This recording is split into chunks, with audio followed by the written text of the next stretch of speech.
오늘은 전도서 43번째 시간으로 창조주를 기억하라 라는 제목으로 함께 은혜를 나누기 원합니다. 시간의 속도는 나이에 비례한다 라는 말이 있습니다. 10대의 시간은 10km로 간다고 하지요. 또 저 역시도 어린 시절에는 왜인지 모르게 빨리 커서 어른이 되고 싶었지만 세월이 참 안 간다라는 생각을 많이 했던 것 같습니다. 20대는 조금 빨라서 20km로 가고 30대는 30km 이렇게 하면서 70대는 70km로 간다라는 말이 있습니다. 이런 비유는 아마도 나이 드신 우리 권사님들, 장로님들께서는 더욱더 실감이 나지 않으실까 생각이 듭니다. 그래서 시인도 시편 90편 10절 말씀을 보면 우리의 연수가 70이요 강건하면 80이라도 그 연수의 자랑은 수고와 슬픔뿐이고 신속히 가니 우리가 날아갑니다 라는 고백을 하고 있습니다. 무엇이겠습니까? 쏜살같이 날아가는 것이 우리의 인생이다 라고 시인은 우리에게 말해주고 있는 것입니다. 이 전도서를 쓴 전도자는 젊은 시절 세상 욕망을 쫓으면서 세월을 보내다가 이 노인이 되어서 다시 하나님께로 돌아온 것 같습니다. 그러고 보니 젊은이들에게 하고 싶고 전하고 싶은 말이 너무나 많았습니다. 그래서 전도서 이 마지막 부분을 젊은이들을 향한 이 권면으로 할애하고 있는 것입니다. 오늘 말씀을 통해서 또 젊은이들, 우리에게 주어지는 전도자의 권면을 함께 바라보는 우리 모두 되시길 진심으로 바라겠습니다. 오늘 본문 1절과 2절의 말씀을 다시 한번 한 목소리로 읽어보기 원합니다. 함께 읽습니다. 너는 청년의 때에 너의 창조주를 기억하라. 곧 곤고한 날이 이르기 전에 나는 아무 낙이 없다고 할 해들이 가깝기 전에 해와 빛과 달과 별들이 어둡기 전에 비 뒤에 구름이 다시 일어나기 전에 그리하라. 아멘. 청년의 때라는 단어가 있습니다. 1절을 보면 청년의 때인데 청년의 때가 어떤 때입니까? 1절 후반절을 보면 곤고한 날이 이르기 전, 아무 낙이 없다고 할 해들이 가깝기 전, 2절을 보면 해와 빛과 달과 별들이 어둡기 전, 비 뒤에 구름이 다시 일어나기 전이다 라고 청년의 때를 소개하고 있습니다.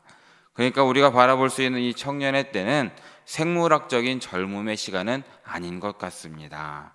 청년의 때는 전도자는 곤고한 날이 이르기 전이다 라고 말합니다. 곤고한 날, 아마도 영원히 곤고한 날은 언제겠습니까? 우리의 죽음의 때가 아닐까 생각이 됩니다. 또 아무런 낙이 없다고 할 해들이 가깝기 전이다 라고 말합니다. 그 모든 즐거움이 완전히 사라진 때는 아마도 죽음의 때일 것입니다. 또한 청년의 때를 해와 빛과 달과 별들이 어둡기 전이다 라고 표현합니다. 빛과 하늘의 광명이 그 모든 것을 상실할 때는 죽음의 때일 것입니다. 또한 청년의 때는 비 뒤에 구름이 다시 일어나기 전이다 라고 말합니다. 우리의 인생에 구름이 다시 일어나지 않는 때, 그때는 바로 죽음의 때일 것입니다. 그러니까 청년의 때가 언제입니까? 바로 죽음의 때가 이르기 전 우리의 모든 순간들을 말하는 것입니다. 상대적이다라는 것이죠. 저처럼 지금 40대에 있을지라도 어르신들 앞에서는 저는 청년의 때일 것입니다. 그런데 나이가 100세에 가까운 어르신들 역시도 365세를 살았던 에녹에 비하면 아마 청년이다라고 생각할 수 있을 것이죠. 그런데 그 에녹의 인생 역시도 성경에 보면 969세를 살았던 무드셀라 앞에서는 청년의 때일 것입니다. 하지만 무드셀라 역시도 천년을 하루처럼 여기시는 하나님 앞에서는 그저 청년일 뿐이지요. 이렇게 무드셀라가 청년이라면 이 세상에서 살아간 우리의 모든 사람들은 청년으로 보아도 과도한 생각은 아닐 것입니다. 이렇게 청년의 때는 죽기 이전에 모든 인생의 기간을 가리키는 말이다 라는 것이죠. 누구든 죽기 전까지는 청년이다 라는 것입니다. 그래서 전도자는 7절 말씀을 보면 청년의 때를 이렇게 정리합니다. 흙은 여전히 땅으로 돌아가고 영은 그것을 주신 하나님께로 돌아가기 전으로 이제 이 청년의 때를 말하고 있는 것입니다. 그러니까 무엇이겠습니까? 전도자는 지금 청년의 때에 해당하는 우리 모두가 살아 숨쉬는 그 순간순간마다 창조주 하나님을 기억해야 한다라고 우리에게 말하면서 권면하고 있다라는 것을 기억하시길 진심으로 바라겠습니다.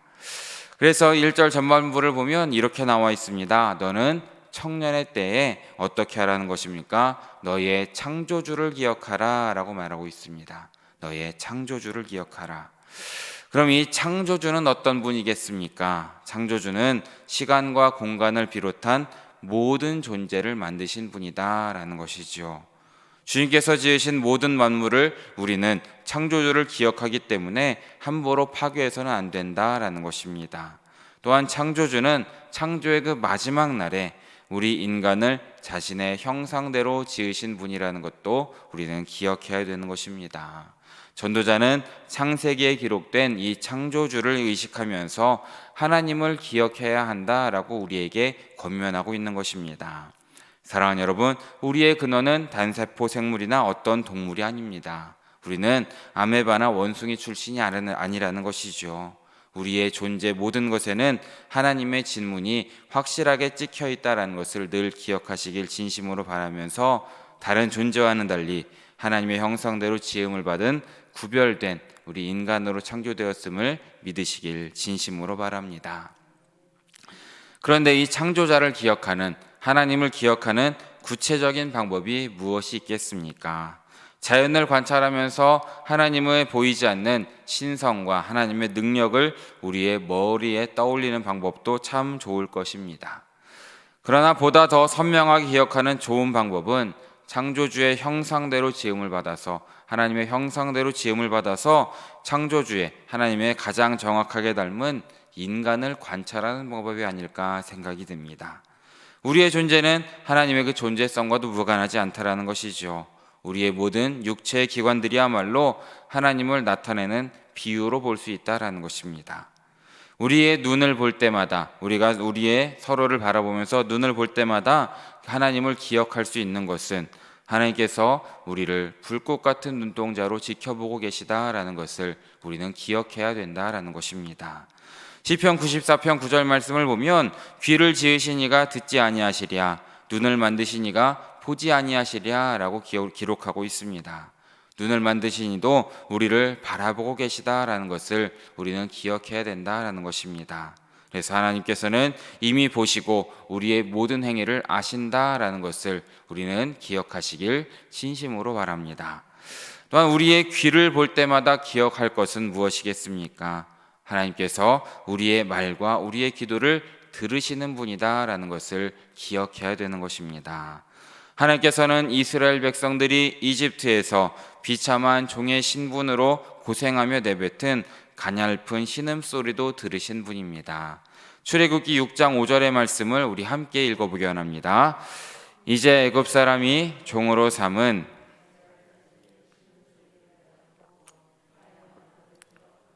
아멘.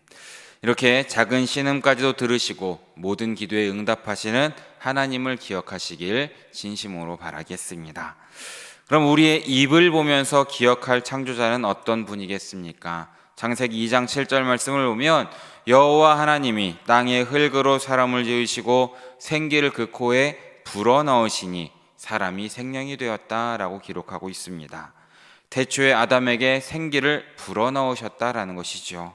이 창조주 하나님께서는 지금도 우리에게 생기를 부어주시는 분임을 믿으시기 바랍니다.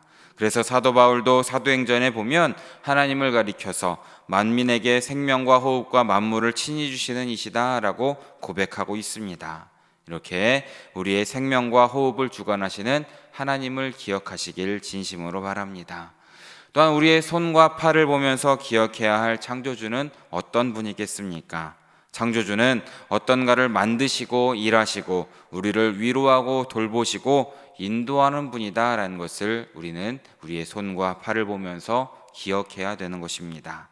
손을 볼 때마다 우리의 됨됨이와 우리의 행한 모든 일의 배후에 하나님이 일하시는 은혜가 있다는 사실을 잊지 마시기 바랍니다. 그리고 하나님은 우리를 품어주시고 인도해 주십니다. 이사야 40장 11절 말씀도 함께 읽어보기 원합니다. 함께 읽어봅니다. 그는 목자같이 양떼를 먹이시며 어린 양을 그 팔로 모아 품에 안으시며 젖먹이는 암컷들을 온순히 인도하시리로다. 아멘. 또한 이 모든 상황 가운데서도 모든 곳에서도 우리를 붙들어 주시고 우리를 인도해 주시는 하나님을 기억하시길 진심으로 바라겠습니다.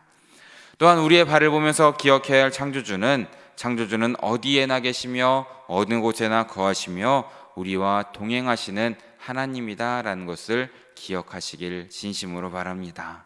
또한 우리의 뇌, 우리의 머리를 볼 때마다 기억해야 할 창조주는 어떤 분이겠습니까?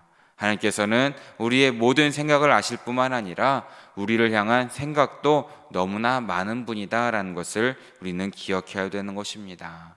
우리를 향한 하나님의 생각은 정말 헤아릴 수 없을 정도로 많다라는 것입니다. 시편 139편 17절과 18절을 보면 이렇게 하나님을 찬양하고 있습니다. 함께 읽어보겠습니다. 하나님이여, 주의 생각이 내게 어찌 그리 보배로우신지요, 그 수가 어찌 그리 많은지요. 내가 세려고 할지라도 그 수가 모래보다 많도소이다. 내가 깰 때에도 여전히 주와 함께 있나이다. 아멘. 무엇입니까? 하나님께서 우리를 향한 생각이 너무나 많다라는 것입니다. 또한 창조주 하나님께서는 우리를 향한 생각을 바탕으로 우리의 삶 가운데에 세밀한 계획을 세우시고 섭리하시고 가장 좋은 것으로 예비하시고 반드시 이루시는 분이다라는 것도 기억하시는 우리 모두 되시길 진심으로 바라겠습니다. 이렇게 우리의 육체 모든 것을 바라보면서 우리를 지으신 창조주 하나님을 늘 바라보시고 우리를 지으신 하나님을 기억하심으로 하나님께 나아가는 우리 모두 되시기를 진심으로 바라겠습니다. 또한 전도자가 말한 이 나의 창조주라는 표현도 다시 함께 살펴보기 원합니다. 하나님께서 우리를 지으셨습니다. 그런데 그 하나님이 다른 사람의 하나님이 아니라는 것입니다. 바로 나의 하나님이다라는 것을 우리는 기억해야 되는 것입니다. 나를 창조하신 분이시기 때문에 나의 주인이시고 나는 하나님의 것이다 라는 것을 우리는 늘 고백해야 된다라는 것이죠. 이것은 무엇이겠습니까? 생명을 비롯한 나의 모든 것들이 나의 것이 아니라 하나님의 것이다 라는 것을 우리는 믿어야 된다라는 것입니다. 또한 창조주 하나님께서는 우리에게 너는 내 것이다 라고 소유권은 분명히 밝히셨기 때문에 이 세상의 어떤 것도 우리에 대해서 소유권을 주장할 수 없을 뿐만 아니라 우리를 건드릴 수도 없다라는 것입니다. 그리고 우리는 우리의 창조주가 계시기 때문에 우리는 스스로 존재하는 것이 아니라 하나님의 창조로 말미암아 존재하고 있다라는 것을 기억하시길 진심으로 바라겠습니다. 또 하나님께서는 우리 인간을 향해서 최상의 평가를 내리셨습니다. 무엇을 말씀하셨습니까? 보시기에 심히 좋으셨다라고 말씀하셨죠. 이처럼 하나님의 평가를 변경할 요소가 이 세상 가운데는 없다는 것도 믿으시길 바랍니다. 하나님께서 스스로 이 모든 것을 바꾸지 않는 이상 우리의 존재에 대한 이 보시기에 심히 좋았다라는 평가는 세상 끝날까지 지속될 것입니다. 그러기에 사랑하는 여러분, 우리를 지으신 하나님이 나의 하나님이 되신다라는 사실과 함께 하나님께서는 우리를 최고로 평가하고 계시다라는 사실을 잊지 마시고 기억하시는 우리 모두 되시길 진심으로 바라겠습니다. 또한 하나님께서는 우리를 우리의 자녀와 백성으로 거듭나게 하신 하나님도 기억해야 되는 것입니다. 하나님께서는 우리에게 하나뿐인 아들까지도 아끼지 않으시고 우리의 거듭남을 위해서, 우리의 구원을 위해서 내어주신 분이다라는 것입니다.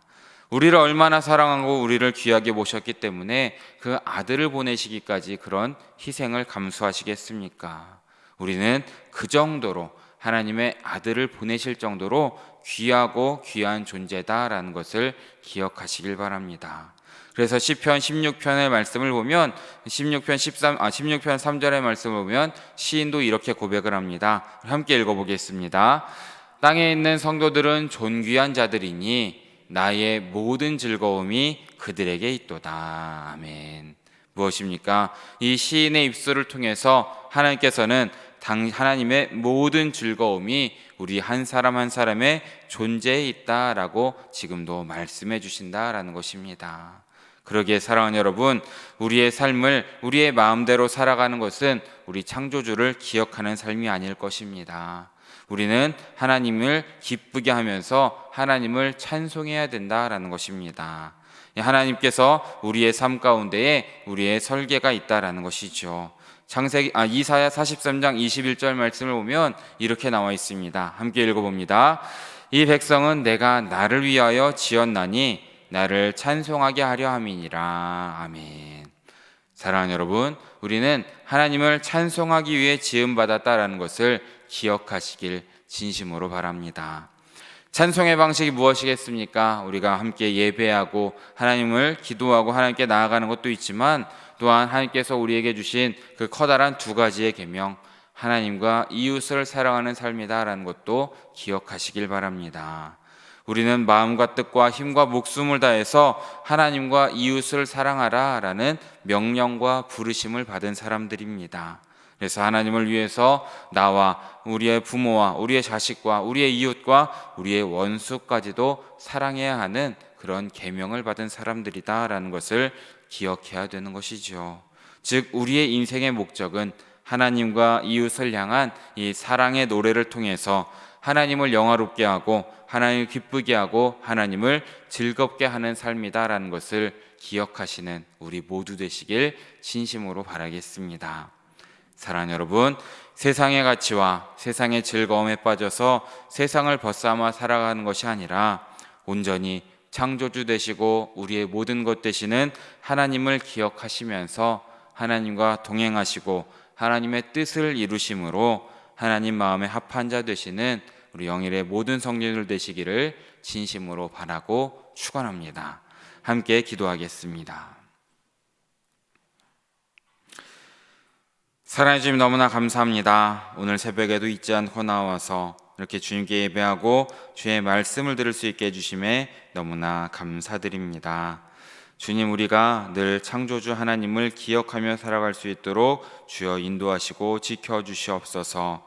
우리를 지으신 이 모습 그대로를 바라보면서 하나님을 기억하고 우리의 삶을 바라보면서 우리의 삶 가운데 섭리하시는 하나님을 바라볼 수 있도록 인도하시고 또한 우리의 모든 삶의 소망이 되시는 예수 그리스도를 바라보면서 믿음 위에 말씀 위에 굳게 서는 우리 모두 될 수 있도록 주님께서 인도하여 주시옵소서. 그러므로 세상 가운데 승리할 수 있도록 인도하시고 온전히 하나님을 전하며 살아가는 우리 모두 될 수 있도록 주님께서 붙잡아 주시고 역사하여 주시옵소서. 모든 말씀 우리의 모든 것 되시는 예수 그리스도 이름으로 기도드립니다. 아멘.